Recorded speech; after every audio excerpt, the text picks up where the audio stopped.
안녕하십니까. 3월 20일 금요일 말씀 묵상 함께 시작하겠습니다. 오늘은 사순절 27번째 날입니다. 예수님께서 하늘 영광 버리시고 우리 가운데 오시사 그 영광을 우리에게 나누어 주셨음을 기억하면서 주님을 높이시는 귀한 하루 보내실 수 있기를 기도합니다. 오늘 본문은 사무엘하 14장 25절에서부터 33절까지 말씀이고요. 통독하실 말씀은 사사기 17장부터 19장까지입니다. 오늘 본문은 압살롬의 난에 대한 이야기로 들어가기 전에 압살롬이라는 이 사람이 어떤 사람이었던가를 설명해 주는 부분인데요.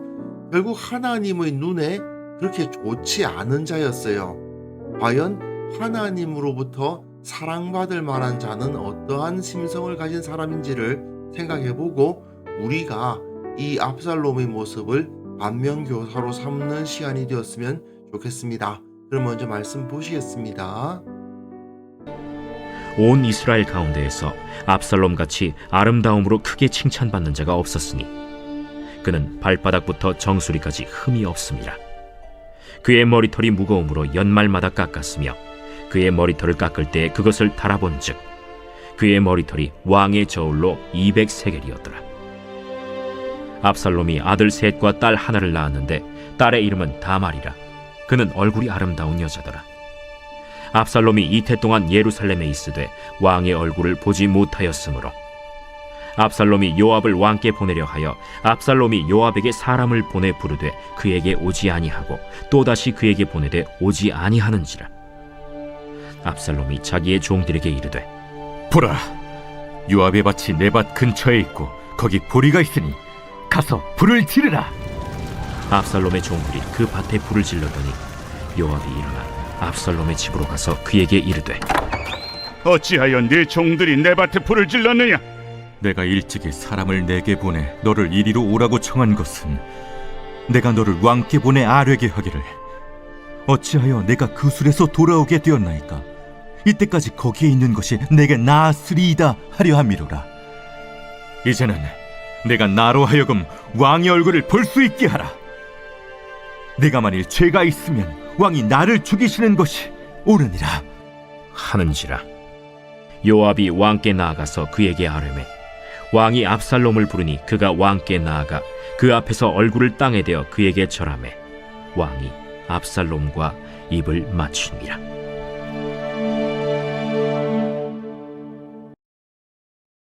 우리가 지금 압살롬의 모습을 보게 됐는데요. 오늘 본문은 결국 다윗의 죄악의 뿌리가 제거되지 않았고 그 뿌리에 의해서 생긴 가장 큰 재앙, 압살롬의 반역이 가장 큰 재앙이거든요. 그 재앙이 어떻게 나타나게 되었는가로 넘어가는 하나의 연결고리 역할을 하는 부분입니다.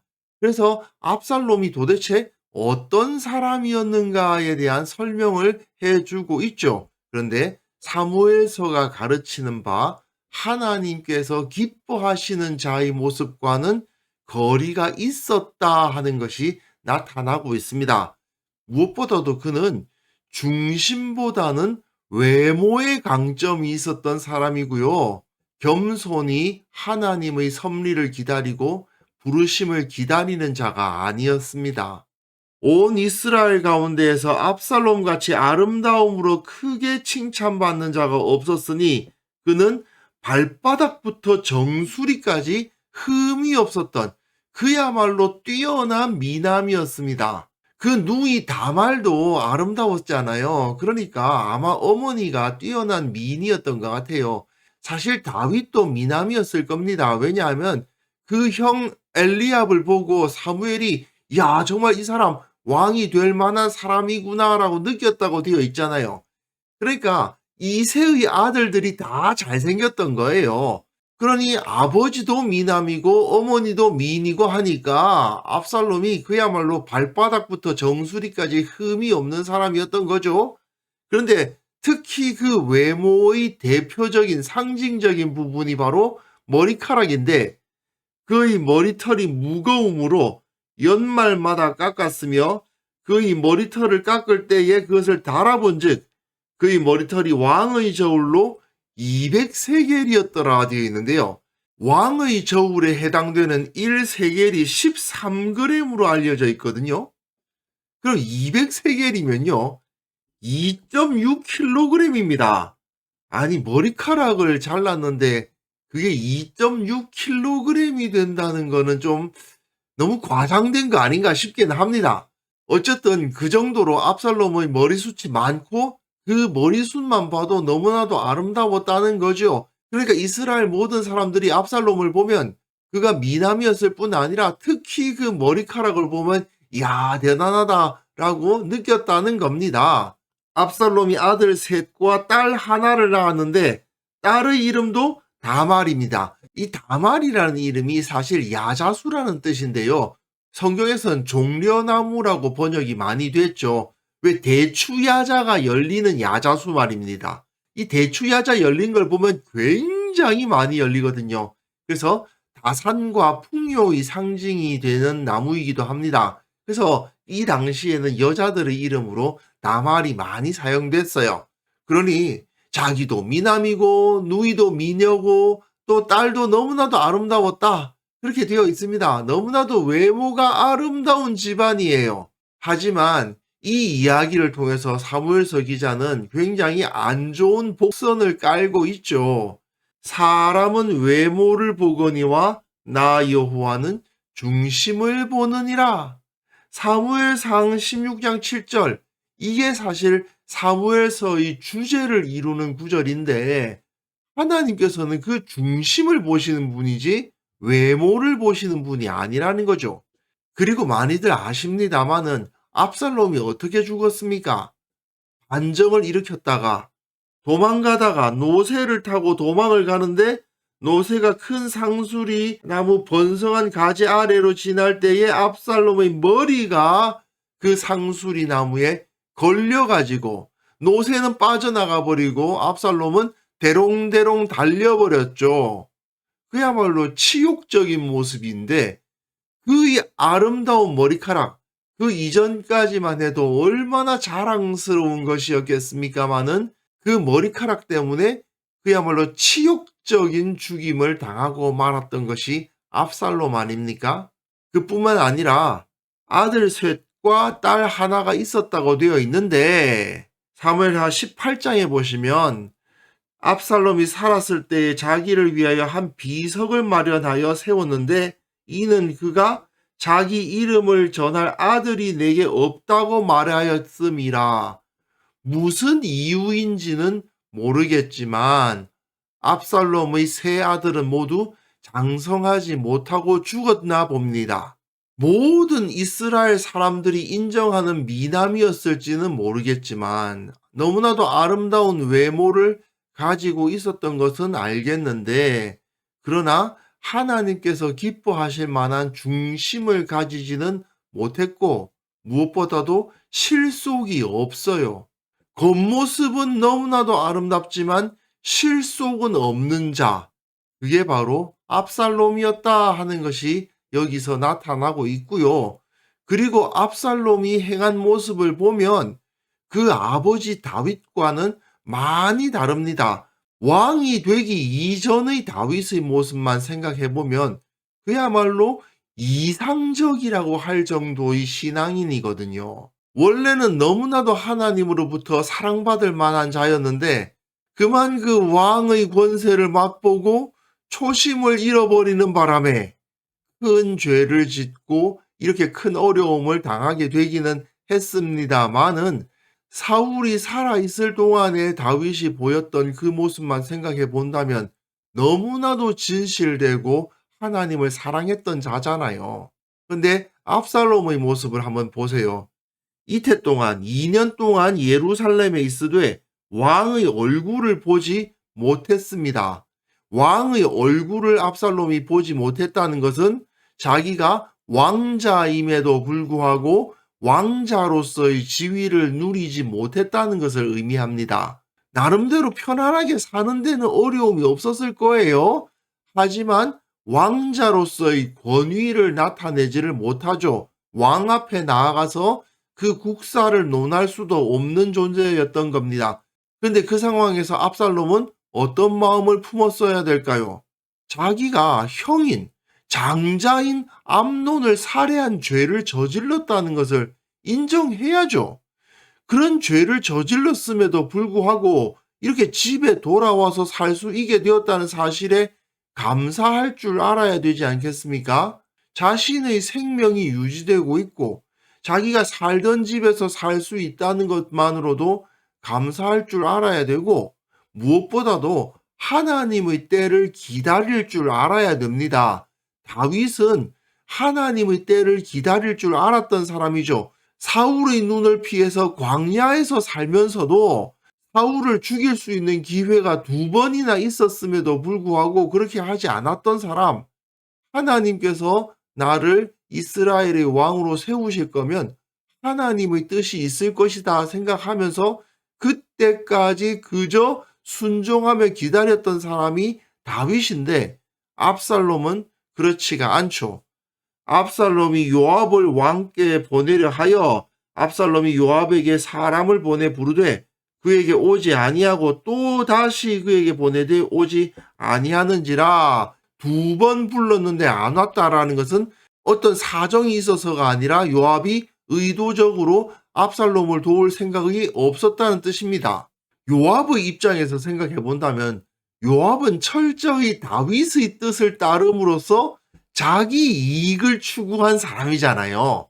요압이 압살롬을 데려오는 것을 주도하긴 했지만 어디까지나 다윗이 압살롬을 그리워하는 것을 보고 다윗의 마음을 만족시켜 주려고 그렇게 한 거잖아요. 그런데 데려왔는데 다윗이 압살롬 만나려 하지 않는단 말입니다. 그러면 굳이 자기가 압살롬과 다윗 사이에 다리를 놓으려 할 필요는 없는 거죠. 요압은 철저히 다윗의 마음에 들고자 한 사람이지 압살롬을 위해서 뭔가를 해줄 생각은 전혀 없었던 사람입니다. 그런데 압살롬은 아버지가 자기를 보고 싶어 하지 않는다. 나의 죄 때문에 아직까지 아버지가 나를 찾으려 하지 않는구나 하는 것을 받아들이려고 하지 않습니다. 어떻게 해요? 압살롬이 자기의 종들에게 이르되 요압의 밭에 불을 질러버리잖아요. 자, 요압이란 사람은 자기의 이익을 추구하는 사람이라는 것을 알고 있죠. 결국 요압은 자기 이익에 따라 행동하는 자니까 압살롬은 요압에게 재산상 손해를 끼침으로써 그가 움직이도록 만들어버립니다. 그러니까 요압이 일어나서 압살롬의 집으로 오잖아요. 그에게 이르되 어찌하여 내 종들이 내 밭에 불을 질렀느냐? 예, 앞에서 불을 떼놓은 안 오더니 자기 재산에 손해가 일어나니까 오죠. 압살롬은 요압이라는 사람이 그런 사람이란 것을 알고 이렇게 행동하는 거예요. 압살롬이 요압에게 대답하되 내가 일찍이 사람을 내게 보내 너를 이리로 오라고 청한 것은 네가 오라고 했는데 네가 안 왔잖냐 그 말이죠. 내가 너를 왕께 보내 아뢰게 하기를 어찌하여 내가 그 술에서 돌아오게 되었나이까? 이때까지 거기에 있는 것이 내게 나았으리이다 하려 함이로라. 이제는 내가 나로 하여금 왕의 얼굴을 볼 수 있게 하라. 내가 만일 죄가 있으면 왕이 나를 죽이시는 것이 옳으니라 하는지라 되어 있는데, 자, 자기가 예루살렘으로 돌아왔음에도 불구하고 왕을 만나지 못하는, 즉 왕자로서의 지위를 회복하지 못하는 상황보다 차라리 도망갔던 그 술에 머물러 있는 것이 낫다 이렇게 말하면서 나의 왕자로서의 지위를 회복시켜 달라고 요구하는 거죠. 안 그러려면 나를 죽이시오 그렇게 나오고 있습니다. 그런데 객관적으로 보면 다른 나라에서 망명자로서 살아가는 삶이 좋겠습니까? 아니면 자기 집에서 사는 것이 좋겠습니까? 당연히 자기 집에서 사는 것이 좋습니다. 다윗이 왕이 되기 전에는 어땠습니까? 자기 장인인 사울 때문에 광야에 머물러야만 했죠. 그 상황에서 하나님의 시간을 기다렸잖아요. 사울을 죽일 수도 있었지만 그렇게 하지 않았잖아요. 하지만 압살롬은 전혀 그런 성품을 갖고 있지 않았습니다. 다윗은 사무엘에 의해서 기름 부음은 받았지만 왕의 자리를 탐한 적이 없어요. 내가 왕좌에 앉겠어. 그렇게 노력한 적이 없어요. 그냥 하나님의 부르심에 순종했을 뿐이에요. 그리고 자기 백성들을 사랑하는 마음을 품었을 뿐이에요. 어떻게든 이스라엘 백성들을 위해서 일했던 사람이 다윗입니다. 물론 이후에 왕이 된 다음에 밧세바를 범하는 엄청난 범죄를 저지름으로써 큰 오점을 남기긴 했지만 적어도 왕이 되기 전에는 오직 하나님의 부르심에 순종했고 자기 백성만을 사랑했습니다. 그런데 압살롬은 그게 아니에요. 왕자 자리, 나 그 자리로 돌려줘. 그렇게 요구하고 있죠. 그리고 그 이후에는 결국 자기가 왕이 되기 위해서 아버지를 죽이려고 합니다. 자, 그러니까 요압은 왕께 나아가서 그에게 아뢰입니다. 압살롬 말 안 들어줬다가는 또 어떤 피해를 입게 될지 모르겠거든요. 그렇다고 해서 압살롬이 그래도 왕자인데 어떻게 보복이라도 하겠습니까? 꼼짝 못하고 압살롬의 요구대로 행동을 하고, 그러니까 왕이 압살롬을 부르니 그가 왕께 나아가 그 앞에서 얼굴을 따겠대요. 그에게 절하매 왕이 압살롬과 입을 맞추니라. 결국 다윗은 압살롬의 원래 지위를 회복시켜 준 거죠. 사실 다윗은 언젠가 압살롬을 그 자리로 회복시켜 줄 생각은 하고 있었을 거예요. 다만 때를 보고 있었을 것인데, 그런데 압살롬이 먼저 나서서 자기를 왕자 자리에 회복시켜 달라고 요구하게 된 거죠. 이렇게 하나님의 뜻을 기다리기보다는 내가 그 자리에 가겠어 라고 요구하고, 그리고 자기가 원하는 것을 성취하기 위해서는 뭐라도 할 수 있는 이런 사람은 하나님의 마음에 합당한 자라고 할 수는 없습니다. 그래서 오늘 본문을 통해서 우리가 여러 가지를 생각할 수 있겠습니다만은 무엇보다도 하나님으로부터 사랑받고 쓰임받기 위해서는 내 내적인 요소를 바로잡아야 된다는 사실을 확인해야 되겠습니다. 하나님은 외모를 보시지 않고 중심을 보시는 분이십니다. 그리고 무엇보다도 내게 주어진 이 모든 것이 하나님의 은혜임을 고백하면서 내가 뭔가를 얻겠노라 추구하기보다 그저 내게 주어진 사명이 있으니 이 사명에 충실하겠노라 고백하고 그러한 삶을 살아가는 자가 되어야 된다는 것을 기억해야 되겠습니다. 압살롬처럼 사람들의 눈에 띄는 부분에 집중하면서 사람들의 찬사를 받으려 하기보다 하나님으로부터 사랑을 받기를 기뻐하고, 하나님께 내게 이거 주세요, 내가 그 자리에 갈 수 있도록 해주세요, 이렇게 요구하기보다 하나님이 이미 나에게 주신 것이 얼마나 크고 놀라운가를 기뻐하며 감사하는 자가 하나님으로부터 복을 받고 하나님의 손에 쓰임 받는다는 것을 명심해야 되겠습니다. 그래서 이 시간 함께 기도하실 때에는요, 사람의 눈이 아니라 하나님의 눈에 합당한 거룩하고 경건한 신앙인으로서 살아가게 하옵소서. 세상같이 추구하지 않고 무엇보다도 하나님의 마음에 들고자 노력하는 자가 되게 하여 주옵소서. 함께 기도하는 시간 가졌습니다.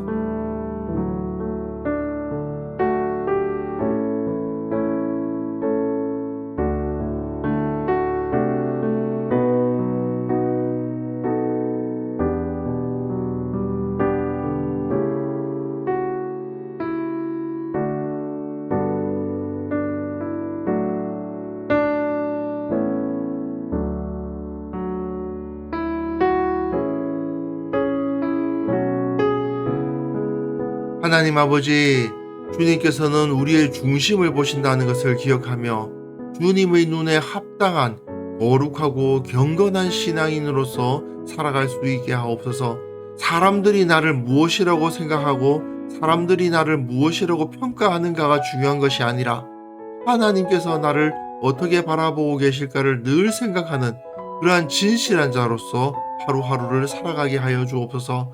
우리 교회 모든 성도들 세상의 가치 추구하기 전에 하나님께서 기뻐하시는 바를 얻고자 노력하는 자가 되게 하여 주시고, 참으로 주님께서 우리에게 베풀어 주신 이 모든 것이 얼마나 크고 놀랍고 감사한가를 느끼며 하나님을 찬양하고 주님을 높이는 자들 다 될 수 있도록 은혜 베풀어 주옵소서. 주님, 사순절 기간 보내고 있습니다. 주님께서 하늘의 영광 버리시고 십자가 지기 위해서 이 땅에 오셨음을 기억하는 하루가 되게 하여 주시고, 나도 어떻게든 조금이라도 주님께 기쁨이 되고 주님께 영광 돌리는 하루를 살기를 원한다는 마음으로 오늘 하루를 보낼 수 있도록 주께서 우리와 함께하여 주옵소서.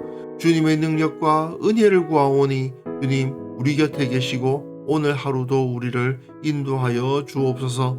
감사드렸고 예수님의 이름으로 기도합니다. 아멘.